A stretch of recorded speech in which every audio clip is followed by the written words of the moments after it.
He's an associate professor at the University of Los Angeles, the School of Management in Colombia. He holds a joint PhD in experimental psychology from LISBON University. And the other one I won't say, it's the University of Brussels, but I can spell this. It's the Vrije Universiteit Brussels. That's it. Sorry. His work is about designing meaningful experiences by revisiting the literature of experiential marketing, along with the rationality of multisensory perception. And so today in this talk, we will present part of his research work in which he assesses how what we hear can influence the tasting experience from perceptual and emotional perspectives. So I'll give the floor to Felipe when it's ready. Thank you, Felipe. Obrigado, David. Thank you, David. Good morning, everybody. I hope you're doing well. So, as David was saying, I am Felipe. I work in Bogota, Colombia, School of Management. Actually, I have a tenure in marketing. But when I was doing my PhD, I was actually working in a kind of a mix between experimental psychology and, let's say, engineering. That was the part of my PhD. And that is because I actually started the PhD in the School of Engineering because I have a strong background in acoustics. I'm a sound engineer from a baseline, and then I have a master in acoustics. And so I have a lot of expertise.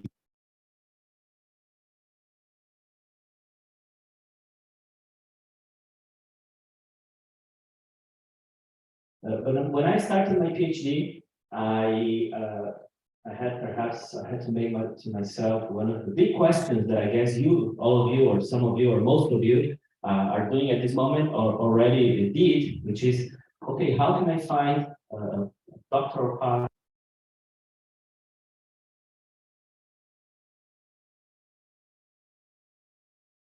To inspire. The path of the PhD is rather challenging, right? And during this process, I'm just going to start to pass the slides here.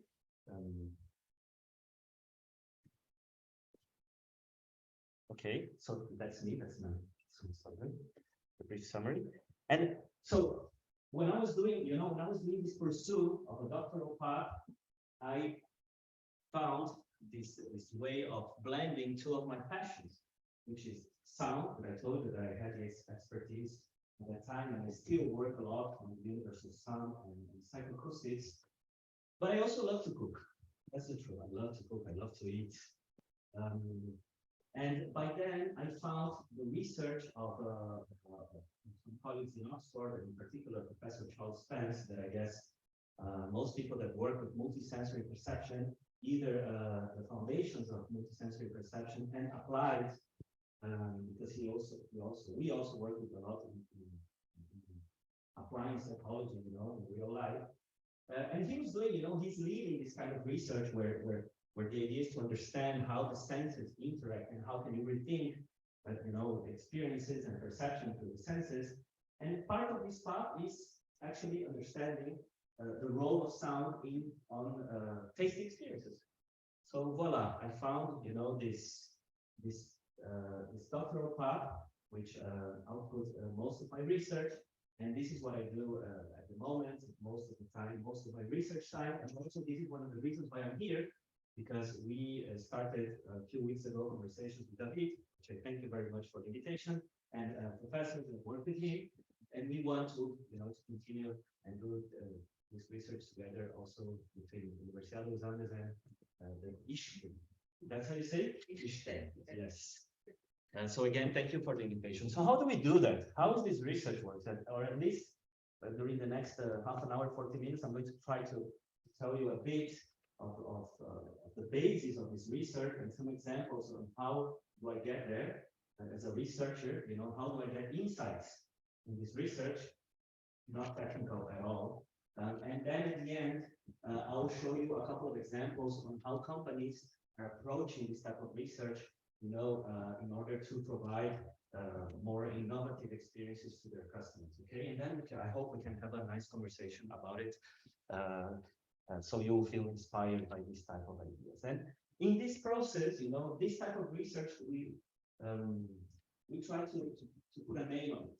Okay, and one of the names that we use to frame this type of research, and especially the way to apply this type of research, is sonic seasoning, which is basically, you know, thinking of sound and music and soundscapes as a kind of an extra seasoning in the process, in the creative process surrounding, you know, gastronomy, culinary, and food, drink design. You know, so it's kind of the idea behind this name. And what do we want to say with this? So basically, what do we want to state, you know, with this concept or this technique, perhaps, is that sound, you know, and I always like to talk about sound because it's not only about music, it's about sound, and sound is a broader universe where you can, you know, can put inside this universe music, but you can also put soundscape and you can also put noise. I'm going to show you actually one example about this. You know, how can noise also influence our tasting experience from a perceptual and emotional perspective. Okay, so when you think about sonic seasoning, perhaps from a more conceptual point of view, this is, I think, it's a very good statement that we can use to frame, you know, the idea of sonic seasoning.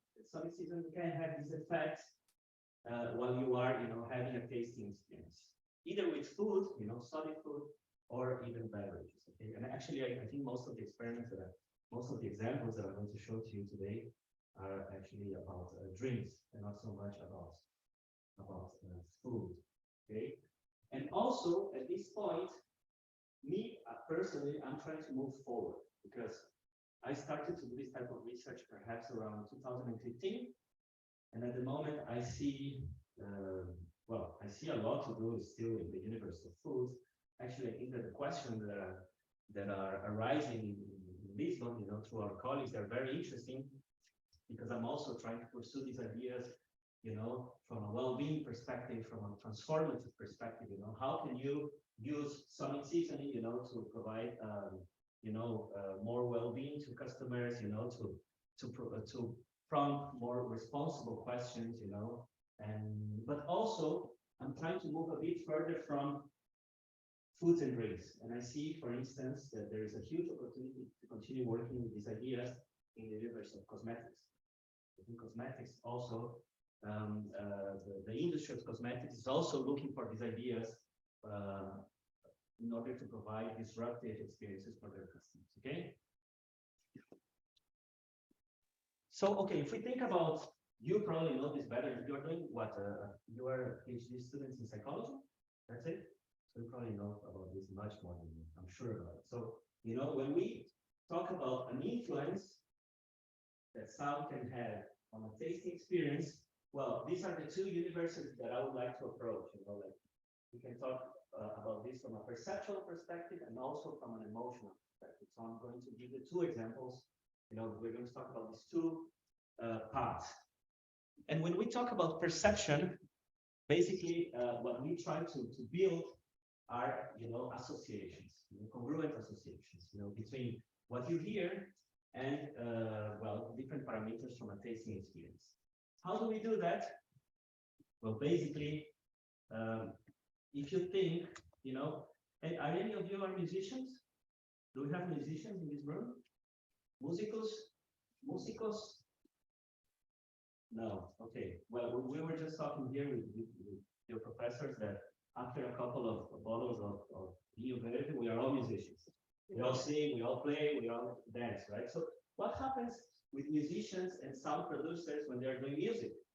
Well, when they start thinking about how to create a song, they start to think about the parameters that this music, this sound is going to have. What are these parameters? Think of frequency ranges, think of harmonies, way to construct harmonies, think of the timbres of the instrument, you know, it's not the same sound of the violin than a piano. You know, all of these are sound parameters of the universe of sound.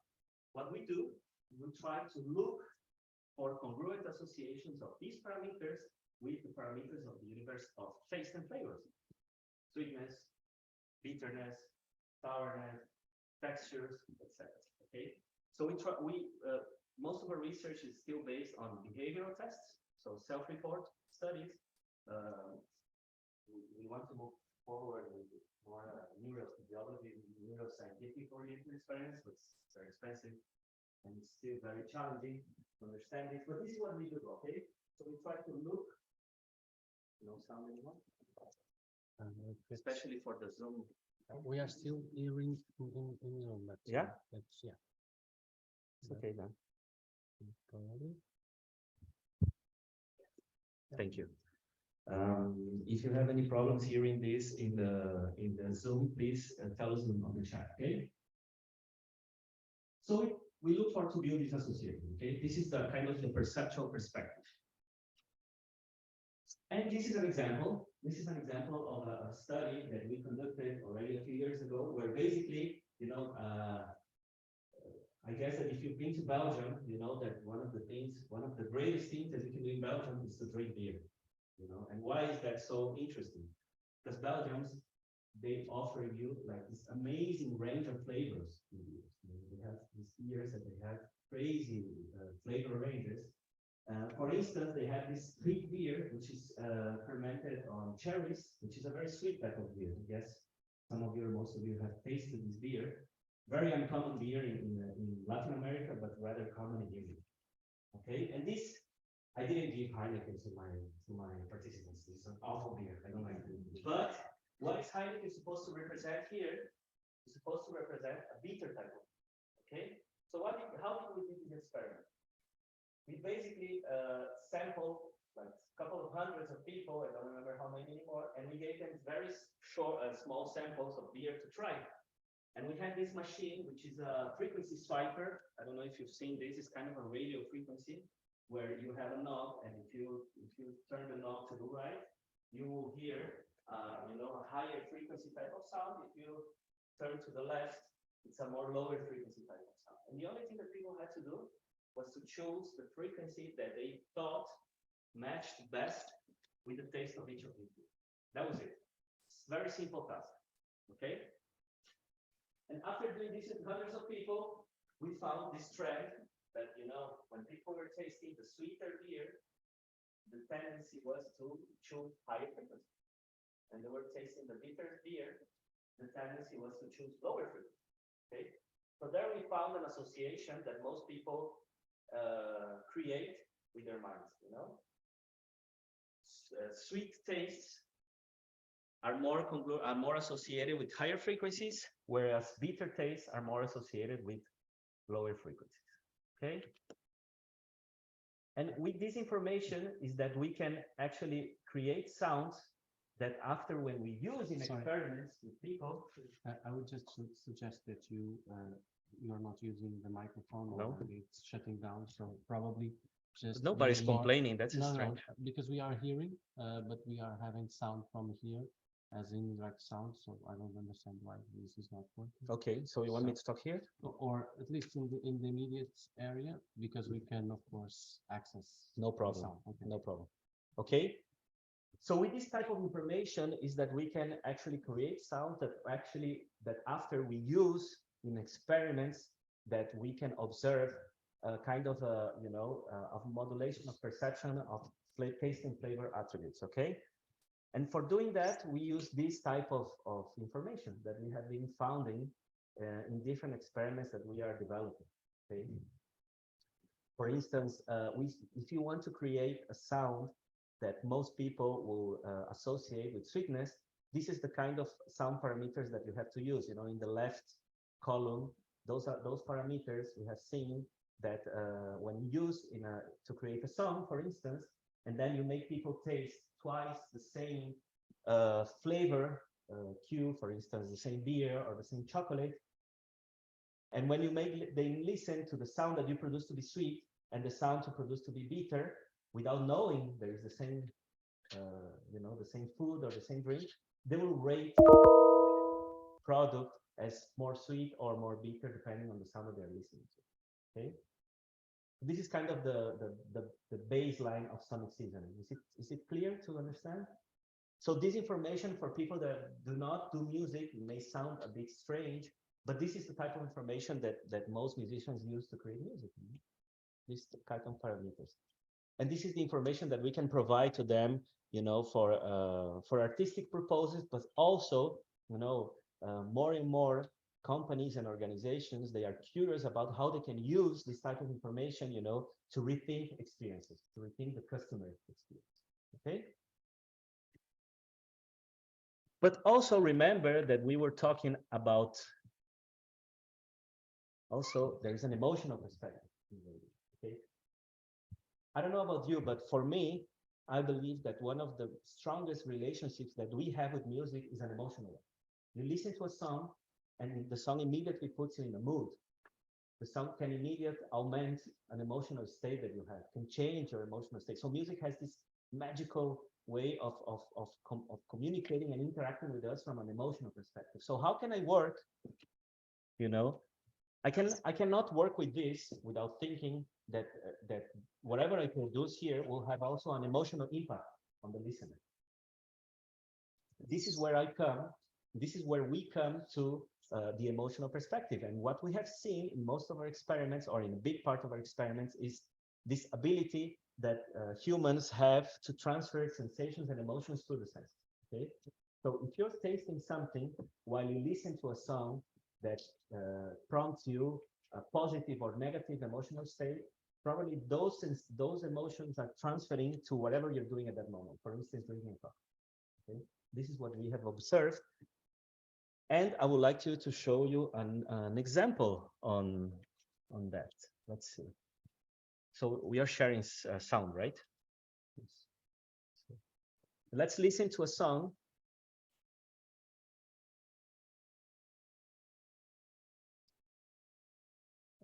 No. Nurofen sapt Sorry.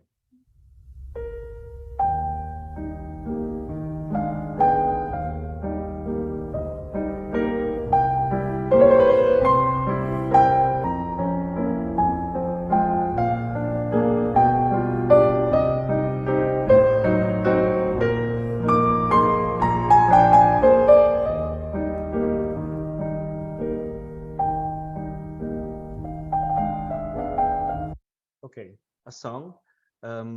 If I had the portable mic, I would ask you here, but what do you think? Is this a positive or negative song? In terms of emotions, what makes you feel? It makes you feel positive or negative? Nostalgic. Nostalgic? Yes. Okay. She doesn't make it necessary. Yeah. This is a propaganda, so I think I did a mistake here, but don't worry, we'll be back immediately to wherever you have to be. Here. Let's compare with this one.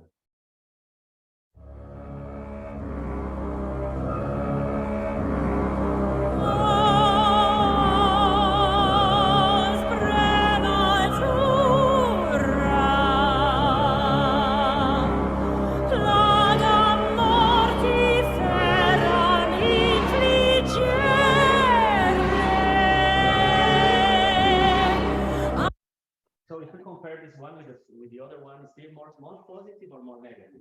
More negative, right? So of course there is, and actually this is a question that comes often in the presentation. You know, there is the personal aspect, you know, the personal preferences aspect that we try to overcome, which is not so possible. But then you sample with a lot of people, and then you start to find trends. Okay? Most people frame this second song as a negative type of song in terms of valence, and the first one as a positive.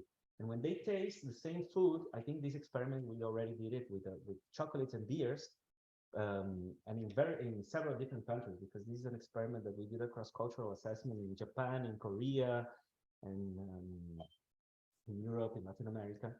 And what we see is that, you know, the same beer would taste more bitter with this second song compared to the first one. People would rate it significantly more bitter, you know.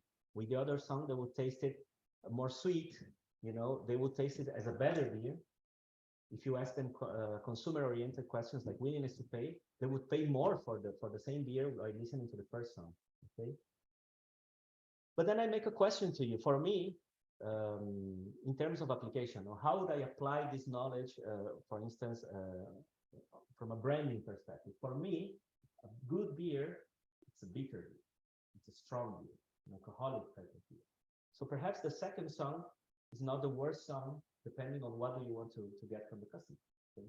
So in terms of application, perhaps the more positive song, the happy song, well, the nostalgic song, it's not always the good choice. What we are giving here is tools, you know, for people and organizations, you know, to rethink experiences through music and sound. Okay. So we have a first example on perception. You know, this congruent, this cross-modal associations, as we call, you know, cross-modal correspondences, and you know, this part of the research that is more oriented towards sensations and emotions. You know, the emotions, the mood that a song can trigger on the listener can also have an effect on the tasting experience. Okay. I forgot to say a detail.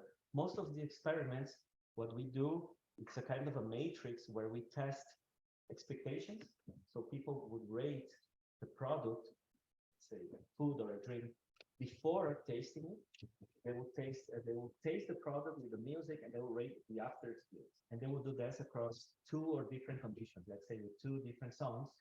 So we have a kind of a matrix where we also can, you know, we can correlate expectations versus actual experience. This is also something that we do. Okay.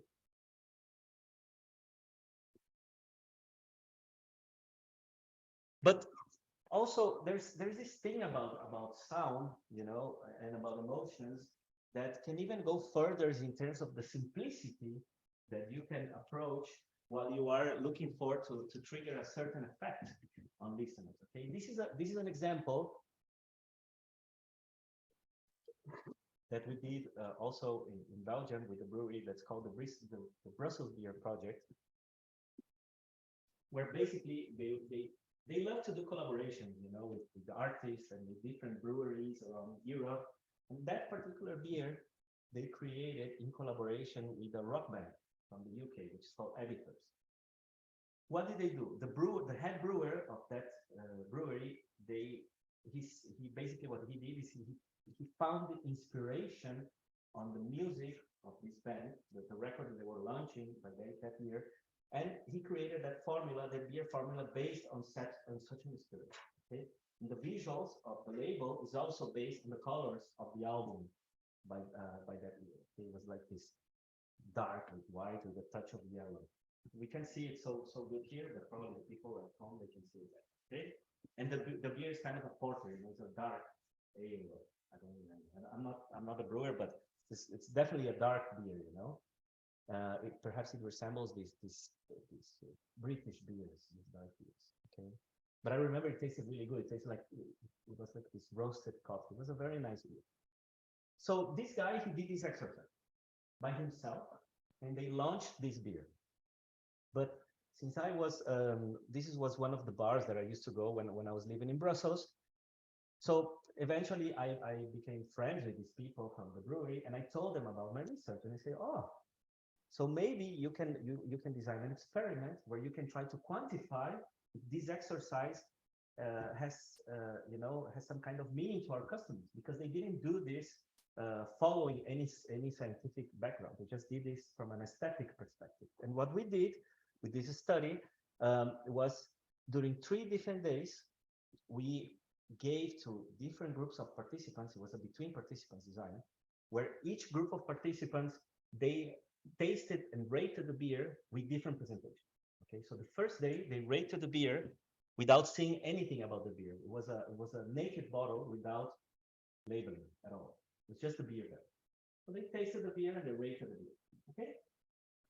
The second day, so basically they didn't do anything. It was kind of the control condition, let's say. The second day, they had already the visual presentation of the beer. Okay. So if they took the bottle, they could already read something about the project, because the label says that the beer is a collaboration with the band. There is information that written. They could already access this information. So we also did the experiment the second day just with the visual information. Okay. And the third day, before drinking the beer, they read a sentence. we gave them like this small sentence where we told them that the beer that they were about to drink, sorry, the music that they listened to a music on the third day. We put in a song of the album in the third day, okay? So we told them that the song that they were listening to while drinking the beer was the source of inspiration for the beer's formula. So we biased them in the third day, you know, and they drank the beer while listening to a song of the album, and they rated the experience, okay? And what we saw is that the third day, you know, the beer was rated as better. You know, people liked the beer more. They were willing to pay 10% more for the beer, which in the business industry is crazy. 10% is absurd. Okay, so they were willing to pay much more for the beer. The beer tasted better. In terms of sensory analysis, we didn't see any change. Okay, so the beer didn't taste more or less bitter, more or less sweet, no. But we saw that the beer was better. And moreover, in the third day, what we did was to subdivide the data set because we asked people if they knew the band, okay? We didn't ask them if they liked the band, right? That's important. We just asked them if they knew the band. And we subdivided the data set based on that question, and we saw that the people that knew the band, the data was even better. The data was even more, the impact of this story that we told them was even stronger. But there are some interesting things about this exercise, because the song that they were listening to had anything to do about this.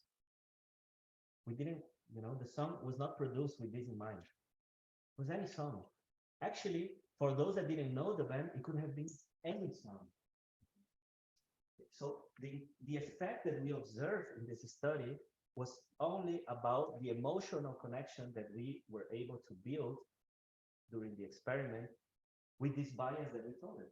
You know, we just told them the story about the beer and the song, and we created an emotional connection between the product and an external cue. That could have been any external cue, in this case, a song.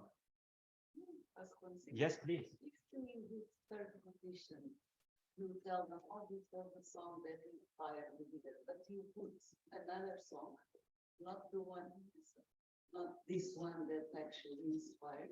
What do you think you put there? That's a limitation of this stuff. I think we should have done that. But, you know, as a PhD student, sometimes you can't go back. It's just to run for your life. But this is a very interesting question, you know. Perhaps a way to replicate these experiments is to do 3 conditions with 3 different songs and see what happens. Maybe there you can find some cross modality that you can observe, but we didn't measure that. I think that perhaps if you do that exercise, you need to split the data again between the people that knew and that know and don't know the band. I think for people that don't know the band, I don't know. There may be associations or not. It's a good question. I would love to do that. Okay, so another way to, you know, to add pleasure to tasting experience using sound. It's a very simple one here. It's just about the storytelling. Okay, but there's also something about doing, because when I was already advancing on my PhD, you know, I already saw that this because I was doing, this was a very intuitive approach of my work, you know, working with brands, creating these collaborations with the industry. This is something that I did by myself. Nobody was telling me to do that, you know. So I started to go after the companies, because maybe before I did my doctoral studies, I worked for several years in the audiovisual business. I was, you know, a sound engineer, a sound designer. And I had a lot of contact with the private sector, with marketing, with advertising. And maybe because of that background, I wanted to involve external organizations within the research. This is how I got to work with companies. And I think this is why the outcome of this research naturally called the attention of business schools. Because I didn't think about working in business schools when I was doing my PhD. But at the end of my PhD, the job offers that I got were all from business school. I didn't got that many, but the ones that I got, they were from business schools. And this is why also great professors like Professor Charles Spence, who is a very well-known person in the, in this universe of multisensory perception, he also is very applied. He's more and more, whatever he does, it's becoming more and more applied, I think, because, organizations, they're looking for this type of information. And this is where also it comes this very important example that is more recent and brings us to what I was telling you at the beginning of the transformative power of this type of research, okay? What happens when you work with the senses is that companies, they start to be very curious about it, but then they want to put sound on everything. Let's put a music on. I remember when I arrived to work at the Universidad de los Andes, and the administrative staff of the school, and especially those that sell the programs, when they heard about my research, they were Felipe, we have to sell this undergrad in accountants. We need to put we not put music, we want to put smells, we want to bring it.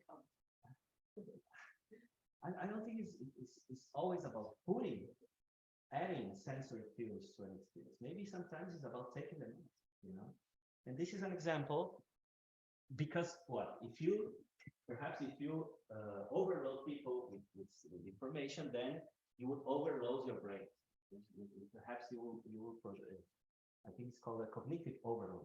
Your brain will lose the ability to pay attention and to focus. Okay, and we have a recent experiment where we did this study. This was a collaboration with colleagues from Ecuador and from Norway and from Colombia. What we did in this study was actually what we do always. We give people the samples of in this case, of coffee, very good coffee, and they taste, in this case, I think they tasted twice the same coffee without knowing it's the same coffee. And each time they were listening to a different source of noise, okay? And perhaps this is the most technical part of the presentation, where I wanted you to show these curves to you. Basically, these curves, they are representing frequency responses of the same noise, but attenuated by two different noise canceling techniques, okay? And basically are these techniques, okay? This is a passive type of headphones where the noise canceling technology is passive. It's just based on the, on the architecture, the physical characteristics of the headphone. And there is an active noise technology, which is, now we are very familiar with this, but this is very recent. Basically here you have electronic system that cancels actively the noise that is coming from the outside. But there's a difference in terms of frequency response of these two these two technologies. This is very good for canceling high frequencies, but it doesn't cancel low frequencies. And this does the opposite. This type of technology is very good to cancel low frequencies, but it doesn't cancel high frequencies because it doesn't block, naturally the high frequency waves. So we wanted to test the effect of, of noise on the tasting experience of coffee, but we also use this experiment as an opportunity to test two different technologies available in the commercial market. Okay? And this is how they sound. Let's see if we manage to make this work.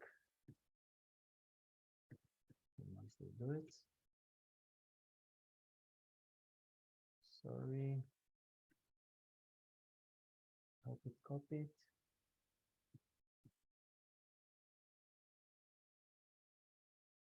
Yeah. So the first, so basically what we did, what did we do in this experiment?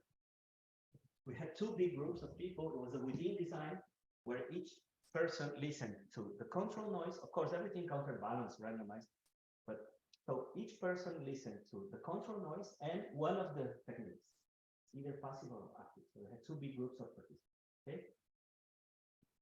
And between there is a difference in terms of equalization between passive and active, but between passive, active, and control, I think there is an average of 20 decibels, which is a lot. There's a lot of difference in terms of volume, sound intensity. Okay. Let's listen to the control.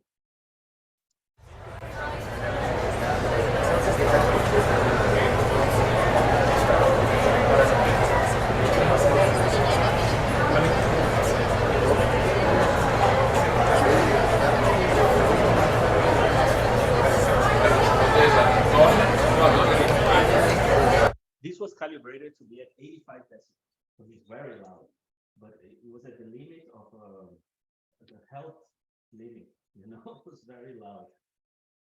But the idea was to simulate a very loud environment, because maybe in Europe, cities, because most cities are not so big and everything is so organized, you don't get a lot of, a lot of these situations. But in Latin America, it's very common to walk, to buy a coffee, go to work, and to be under the levels of noise at 85 decibels. You know, and people don't realize that that could be killing your morning coffee.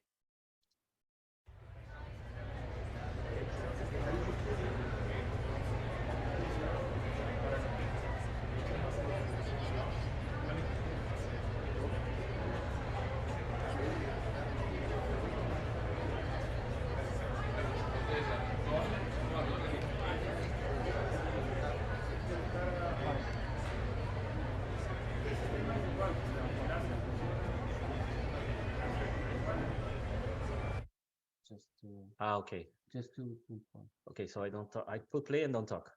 Yes, or try if we can. No, see it's no worry, no worry. if I we understood. Try to No, see no if problem. it's now working. Okay. So, and now let's listen to the active.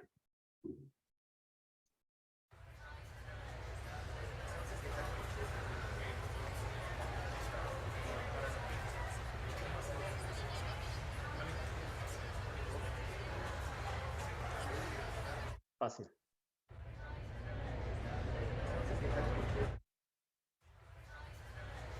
Yeah. So this is what this is what these technologies do in practice. How they block sound, and this is what we wanted to test. Well, we had two big observations that we wanted to do, right? The first was if there was a main effect.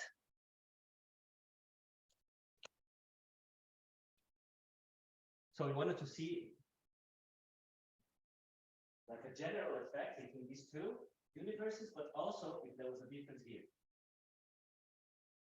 Okay, two big hypotheses.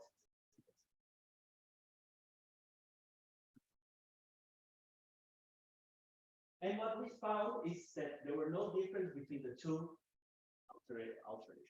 Okay? There was no, people couldn't disentangle the two different techniques. But there was a huge difference between canceling the noise versus not canceling it. It was so huge that in this paper, we didn't even do statistics like differentials. We did just because we needed to.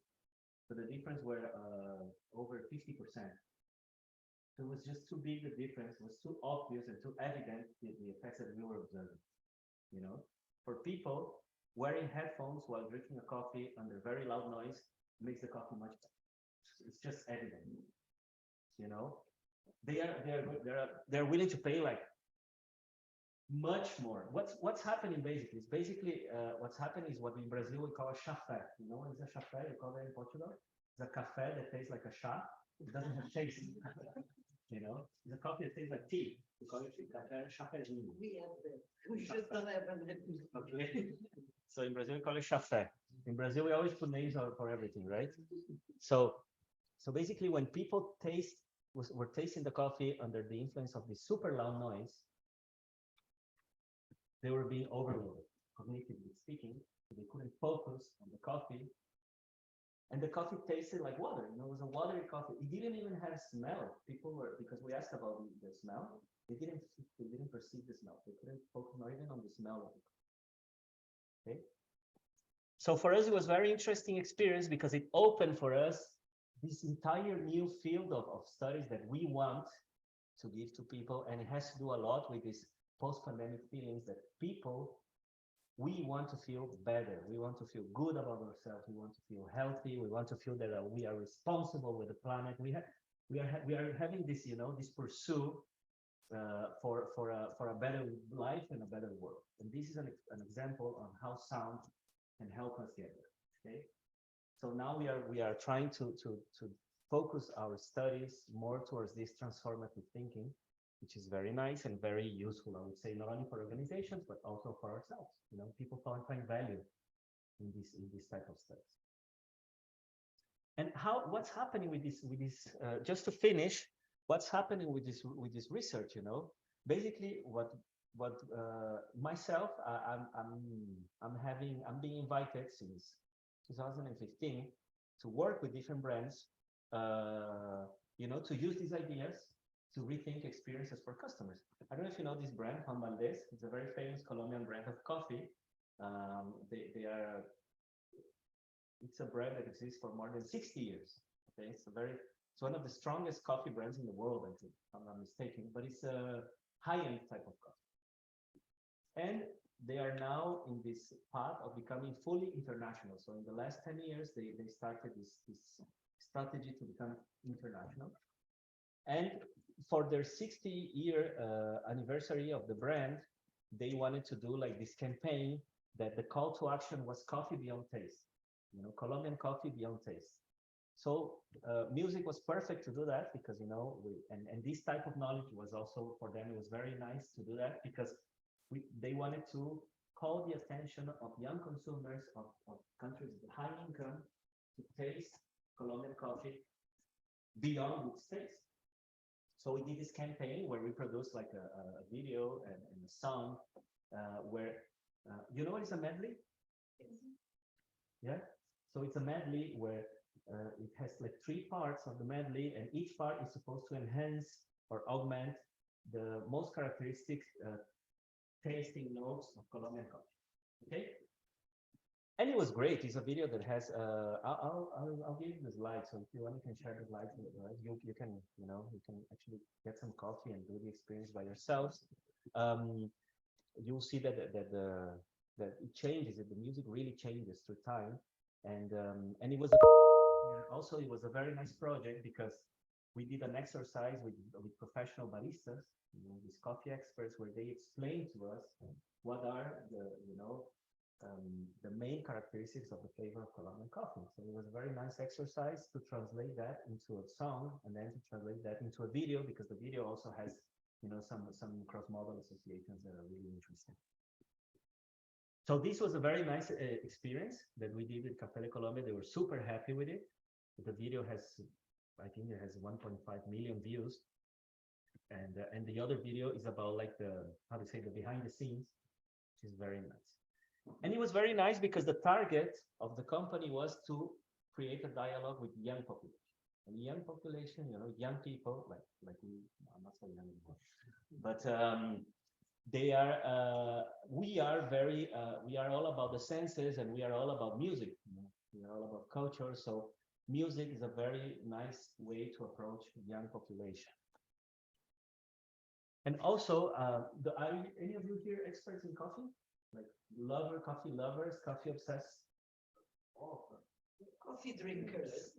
we are all coffee drinkers, but there is this huge movement of barismo in the world, and there's this entire it's almost like a religion, barismo. And there's actually a barista World Cup. I don't know if you heard about that. It's a competition, international competition, that once a year brings the best baristas in the world to compete and to win. So every year it's like the best chef, the best nana. So now there is the best barista. And this competition used to be very small, but now it's huge. It's actually this year it's going to happen in Greece. You'll see. Put there World Cup, Barista World Cup, Greece, and you'll see. Okay. And how this thing works. So basically, each barista that arrives to the competition has 15 minutes to do a presentation, and it has a jury. And you have the first round, and you have the semifinals, and the finals, like a World Cup. Okay. And during these 15 minutes, they have to prepare 3 coffee-based drinks: 1 espresso, 1 with milk, let's say a cappuccino, and a personal creation. This is how it works. 5 minutes for each. They have a script. They present. They are evaluated. They go to the semifinals. They repeat. They go to the final. They win. Okay. And until 2021, all the baristas that won this competition, they were from countries that are coffee consumers, not coffee producers, like Colombia. Colombia is a country that produces coffee. Portugal is definitely a country that consumes coffee. Okay. So in 2021, a very famous, at least local, one of the best brands of coffee in Colombia, which is called Amor Perfecto, which is really, really top top-notch type of coffee in terms of quality. They sent a Colombian barista, which is called Diego Campo, that won the competition. Okay, it was the first person from a country that produces coffee that won this competition. So it was a big thing, you know, it was a big thing for coffee lovers. And before coming, and his concept was, yeah, and he's cute, he's nice, yeah. With hint of So you see the competition is like that. It's crazy. Super focused. This thing, you know. So you see the juries, and he's doing the presentation. And for this year, he did like this multi-sensory concept. He wanted to be multi-sensory, and they call me to create, to help them create. These are iPads. You'll see what happens next. So they wanted, for the express experience, they wanted to use an audiovisual stimulus to enhance the flavor of the espresso based on, you know, again, the characteristics, the tasting notes of Colombian coffee. Okay, so the juries, they will put, you'll see that they will put headphones and drink the coffee while seeing this iPad.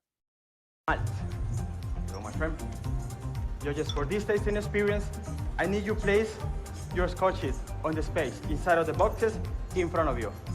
Thank you. Here you go, Michael. Thank you. Now, please, tap the play button on the tablet. Follow the instructions. Put on your headphones and enjoy this amazing experience.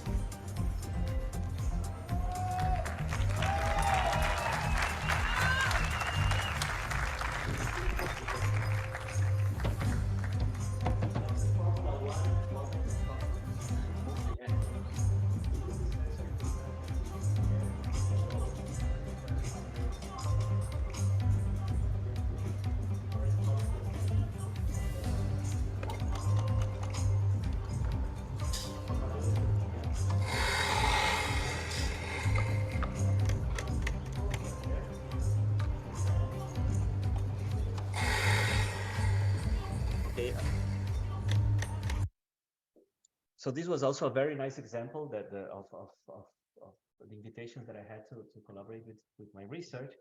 I also did a very nice project with Jägermeister, you know, this liquor brand that they called me from Germany in 2019, because they wanted, you know, Jägermeister is all about nightlife. It's all about young people. It's all about happiness, music. It's all about nightlife. And they wanted to do a campaign where people would, and what is the thing about Jägermeister's flavor? Jägermeister is a very complex flavor. Have every one of us drink Jägermeister at least once in our lives? Has too many. Have some nights we drink too many. But what happens with Jägermeister? It's a very complex flavor. It's a secret recipe that uses more than 50 herbs. So you don't understand the flavor that easy. And what they wanted to do is to provide an experience where people would, you know, would concentrate on specific flavor notes of Jägermeister. So we use, again, you know, they called me, they invited me to participate in this project. We did, and we produced some sounds with a German electronic music producer, and we created this campaign. But here also we had this challenge, which is, sorry. Se és de Ruffles, és de Ruffles. Com uma crocância e sabor tão intensos como o teu ritmo de vida. So, but this campaign had a challenge, which is, okay, how do you, we started to see already that this knowledge already has some challenges to use this in, for instance, for communication strategies, because how do you invite, we created a digital website with people, and then we wanted people to buy their Jägermeister and to go in front of the computer to put headphones and to have the experience. It's not so user-friendly. So what we did was we created these events where we gave to people multi-sensory experiences that actually I do that rather often for different things. And we invited influencers from cities of European capitals to join this, this experience. And then they helped us, let's say, disseminate and the campaign through social networks. Okay? So this was very interesting. From a promotional perspective, it was very interesting.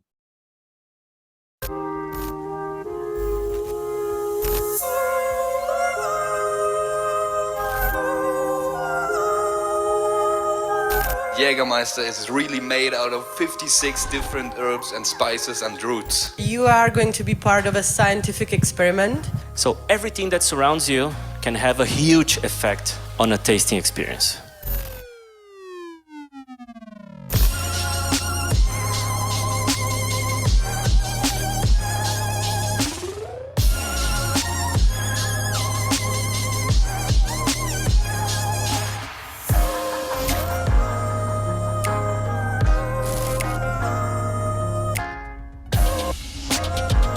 One more thing, the hero main video of this campaign, and I guess here it is.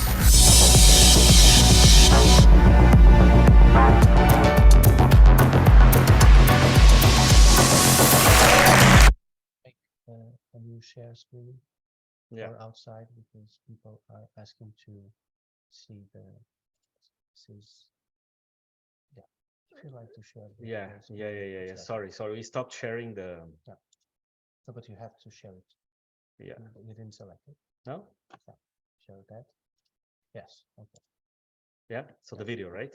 Yeah. So basically, it was super.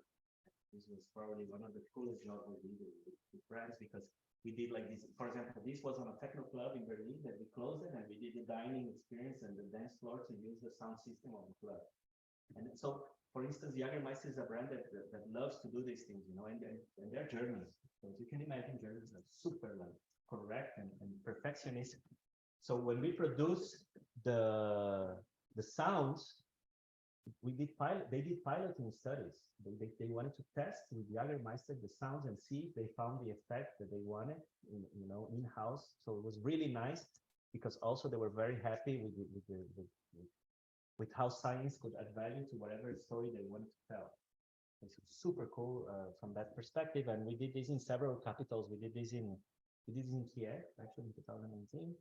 We did in Zagreb. We did in Berlin. Lisbon, no, we did not. We did in different cities. Okay, So for me, these are examples of how how this knowledge, they can be interesting, for different organizations. Just one last example that I wanted to show you, but perhaps first small propaganda, because they're like that. Okay, Natas e bechamel parmalat. Dá gosto cozinhar assim. Another one. Gary! Court order for asset seizure. They're taking my car? You went radio silent on. Okay, sorry.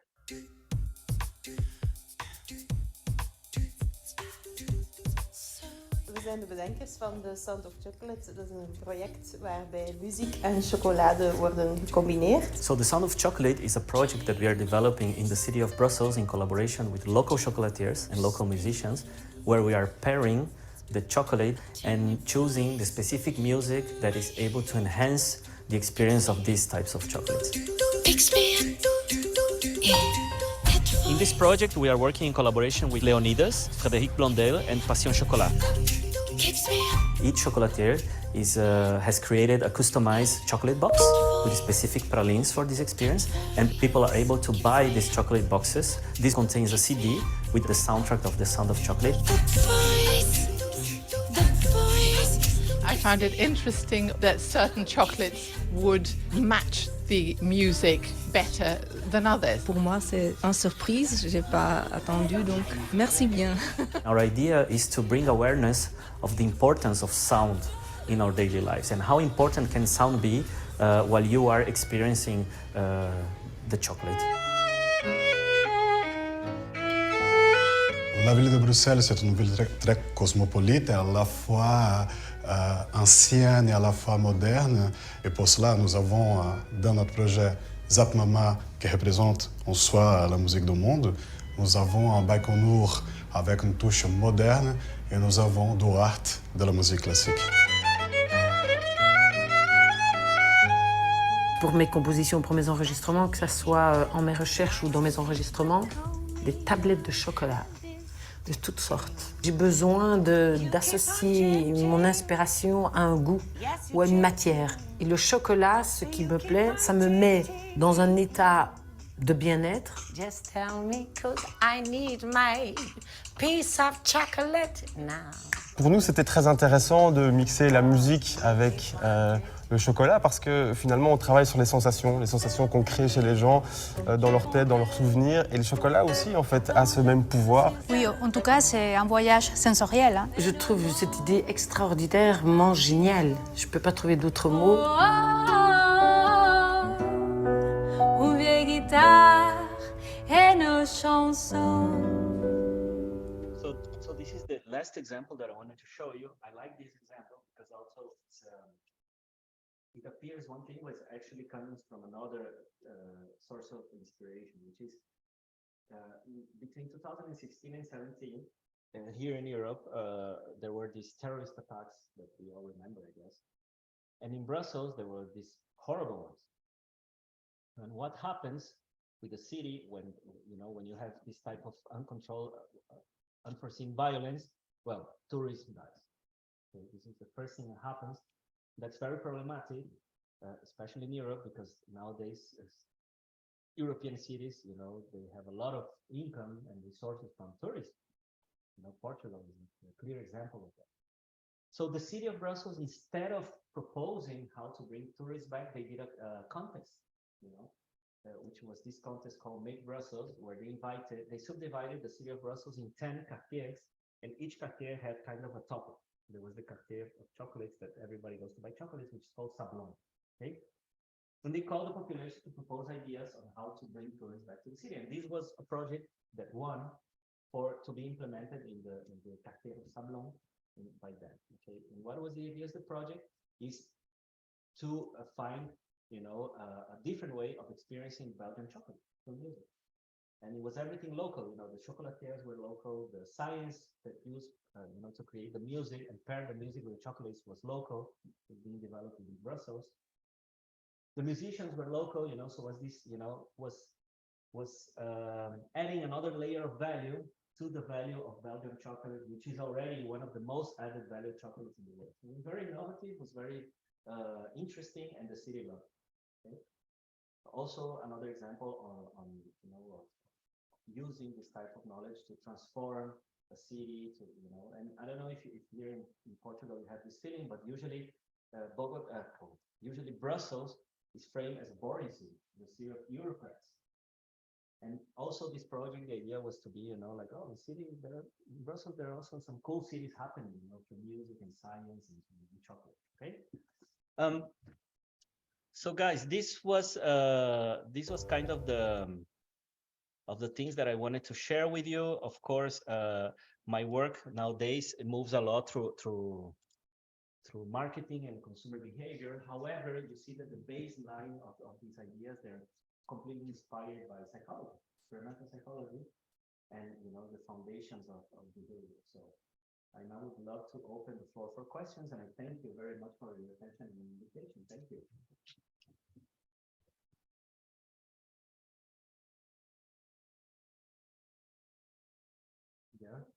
Yeah, sure. Would you use the mic so everyone might hear outside on Zoom?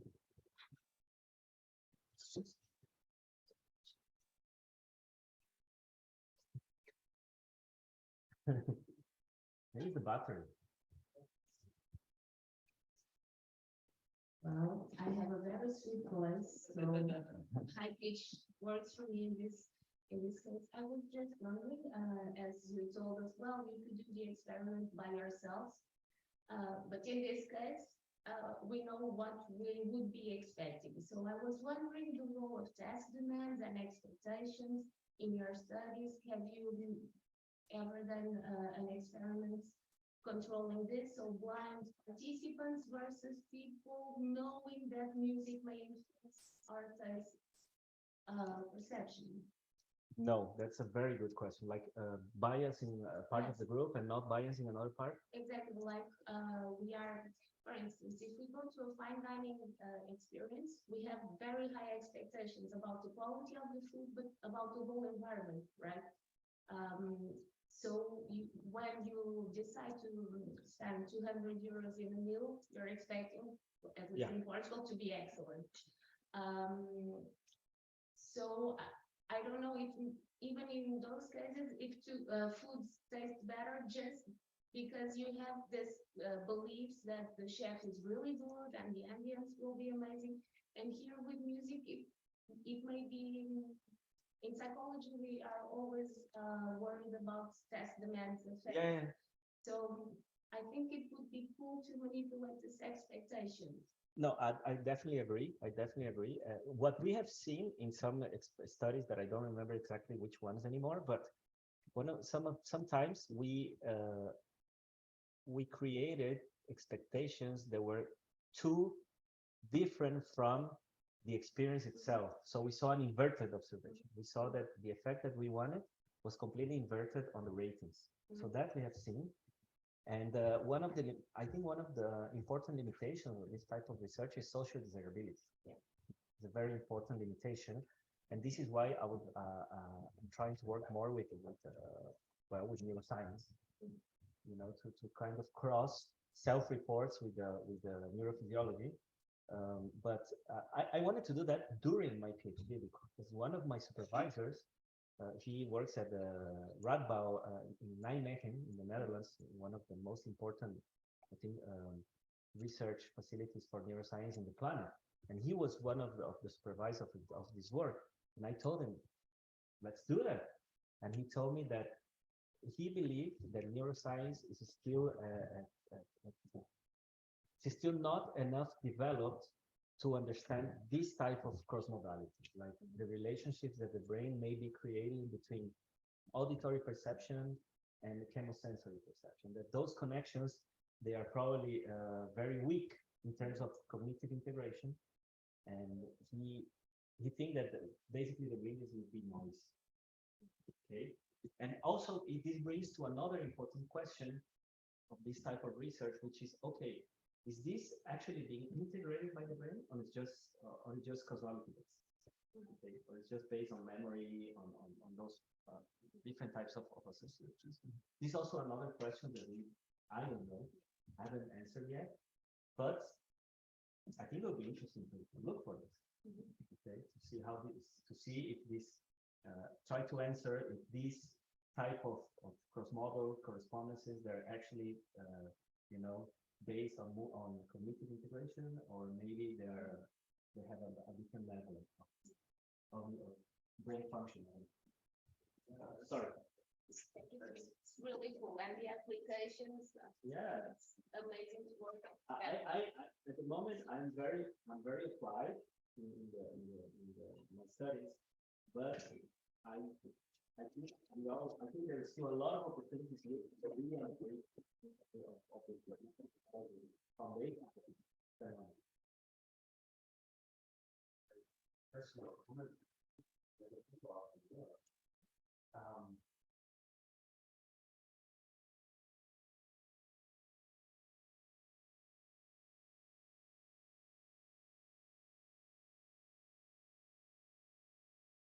I mean, there are probably these top-down processes where you have expectations, or you have a certain, like, social categorization, experiences, lifestyle. You connect legal lifestyle with a certain lifestyle, and then music comes up, and so all these modalities, and then they probably nicely fit into this meaningful idea. And I can imagine, if you work with a company, of course, they want strong effect.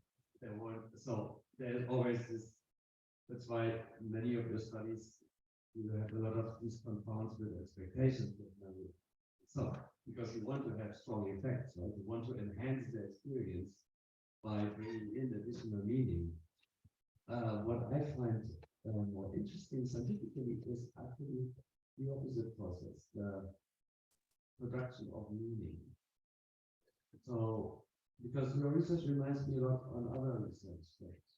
You heard about like multisensory stimulation, producing illusions of the body. Right, so the rubber hand illusion, you know this research where The rubber hand? the rubber hand There's the tongue also. There's one with the tongue. yeah, with the tongue and with the face. So if we think about how identities and how meaning is produced, one idea is that it comes from redundancy. So if you have so you discover that something exists by having it in different modalities, somehow corresponding, for instance, in the same rhythm, the stimulation in the same rhythm, or being on the same space. So I have I see my hand going up, and I have the intrinsic, the internal. Yeah, like a motor. The sensor motor experience, and that goes to the same location, so it gives me the feeling that that is my hand. Yeah. So meaning probably comes from this redundancies and correspondence between different modalities. So my question would be how would it be possible to separate these two processes, this top-down, where you enhance the basic experience by bringing additional meaning. That is basically what putting music on the chocolate. From the process that people discover a certain taste only because they hear a certain sound that has some structural characteristics like that correspond, like to do the opposite. yeah, the construction of meaning based on the sensory experience rather than the other way around. And so that would, I don't know whether you have an idea how it would be possible to separate those. I mean, one was, for instance, if you tell them a story, right? For instance, the sound inspired the recipe of beer, and then you really check. And then you give them either the real inspiration or you give them another sound, pretending that it was them. Or just the story. And then without try to figure out whether people are sensitive enough to show a difference. It will be difficult. Right? I know on beer taste contests. It's very difficult if you don't know, if you don't have the bottle with the brand name, it's very difficult to identify the different tastes of different beers. Even if you really drink them, you usually are convinced that they taste differently. Just flip the labels and so these bottom-up processes, they are probably difficult to detect, but they are probably the more interesting ones, the ones that connect things beyond this kind of demands. Yeah, I think that's very interesting. I don't know if I'm going to tell you an idea that we had that we couldn't develop yet, and could be an opportunity to go further on these observations, which is we wanted to create this machine where while you're listening to a sound, you could control the levels of let's say sweetness. Okay, so you would put a sound. Let me search. Yeah.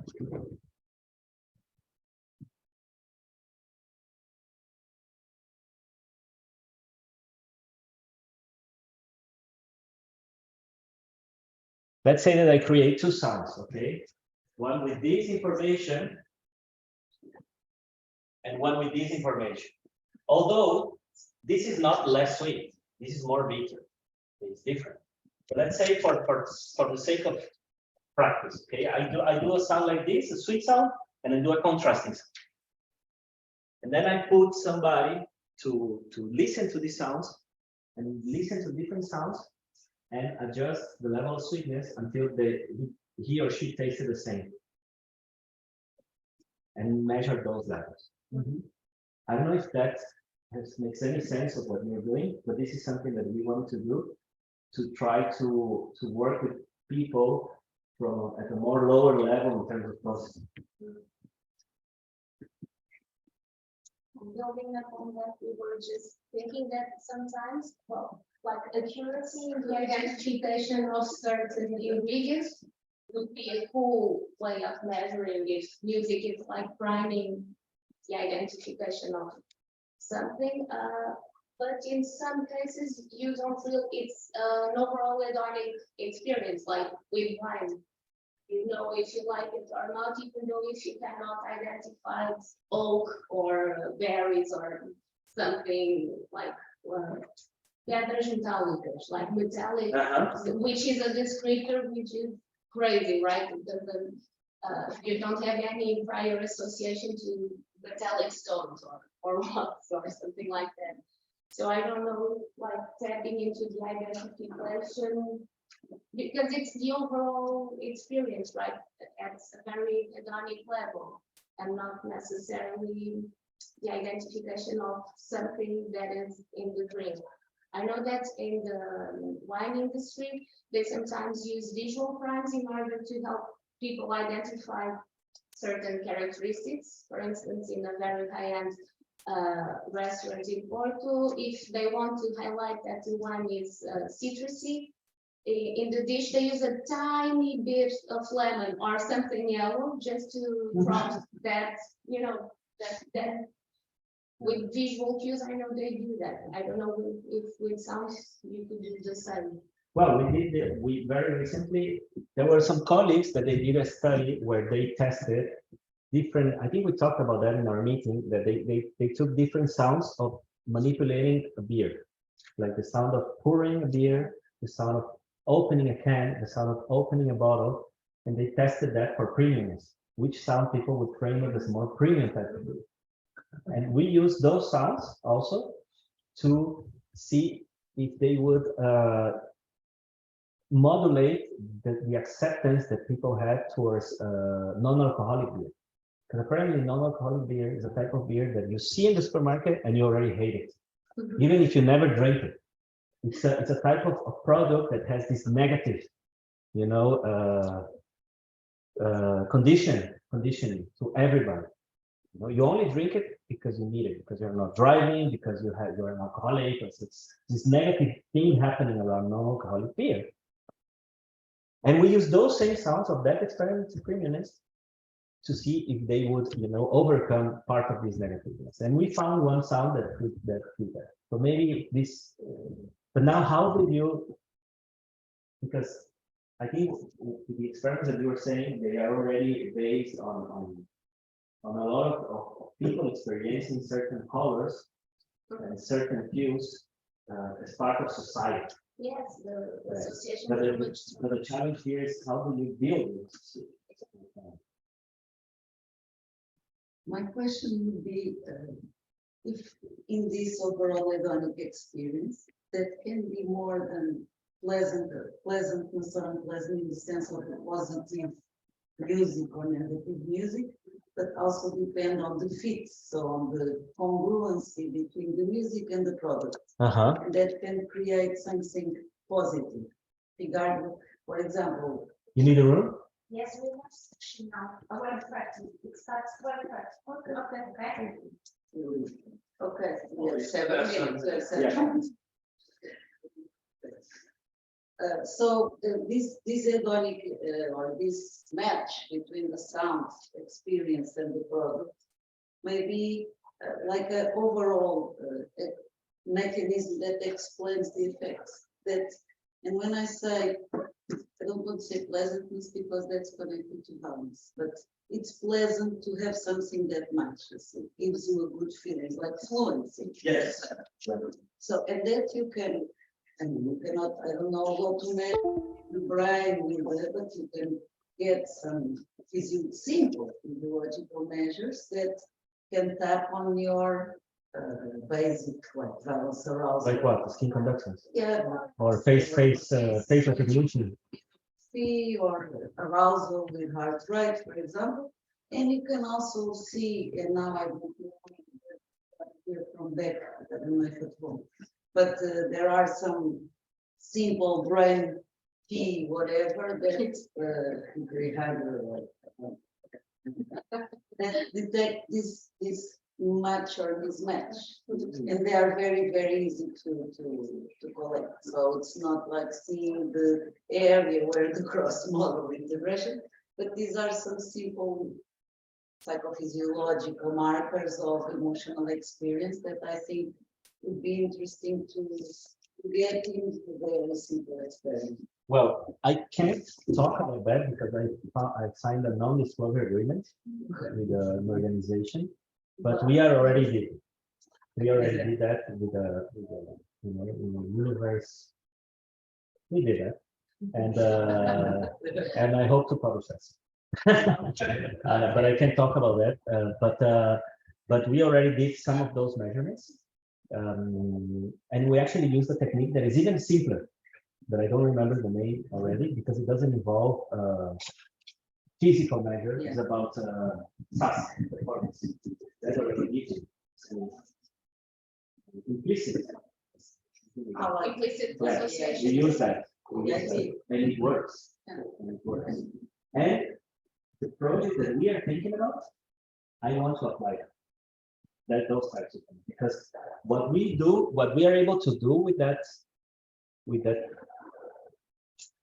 those type of measurements is what we are thinking about doing. Like you take one universe of values, you try to disentangle into more specific, then you disentangle that into sensations or emotions, and then you build this tree of associations, and then you measure. So this is what I think. This is what we are going to do. To manage, because we did that in that project, and it worked. We came from a very big universe of feelings, and we managed to build sounds that created. We're close enough with what we're looking for in terms of application. Guys, thank you very much. We have to leave the room. Have a great thank you, man.